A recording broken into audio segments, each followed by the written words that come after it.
Matag adlaw bisan asa. Proverbio Kapitulo 3 versikulo 6. Sa tanan nimong mga dalan, ilha siya. Ang relihiyon sa Biblia dili usa ka bisti nga mahimong isulob og hubuon sa kalipay.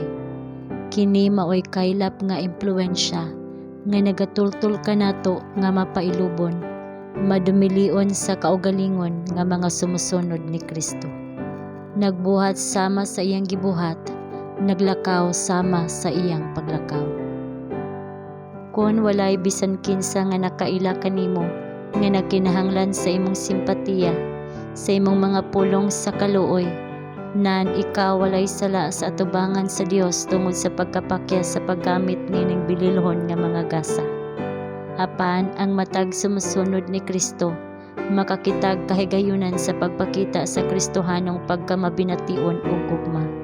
Ug sa pagbuhat niini, siya mo pamatuod nga siya usa ka tag-iya sa relihiyon ni Hesukristo.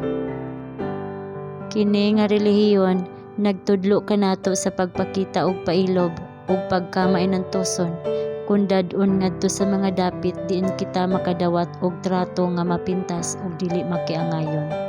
Dili pagbalos og dautan sa dautan o pagpasipala sa pasipala, kundili pagpanalangin.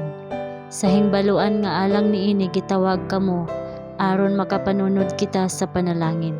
1 Pedro Kapitulo 3 versikulo 9. Sa dihang si Kristo gibiay-biay, wala na siya mo pasipala pag-usab. Ang iyang relihiyon nagdala uban niini og usa ka maaghop ug malinawon nga espiritu. Adunay kanunay nga panginahanglan sa pailob, kalumo, pagdumili sa kaugalingon ug pagsakripisyo sa kaugalingon sa paggamit sa relihiyon sa Biblia.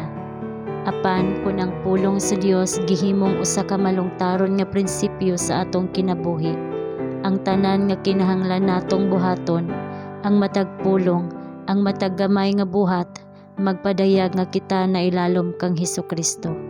Kung ang pulong sa Dios madawat ngadto sa kasing-kasing, kini mohaw-a sa kalag sa katagbawan sa kaugalingon ug pagsalig sa kaugalingon.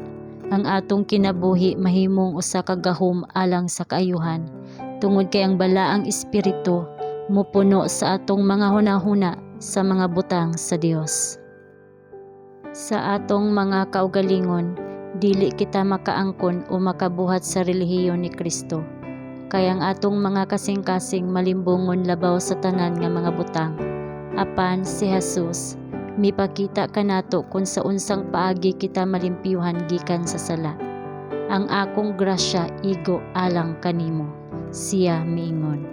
Nagatan-aw ngadto kang Jesus ang tagsulat ug ang tighuman sa atong pagtuo, atong makuha ang kahayag sa iyang panagway. Magpakita sa iyang dagway ug motubo hangtod sa bug-os nga gidak-on sa mga lalaki ug mga babayi diha kang Kristo Jesus. Ang atong relihiyon mahimong madanihon tungod kay kini makapanag-iya sa kahumot sa pagkamatarong ni Kristo.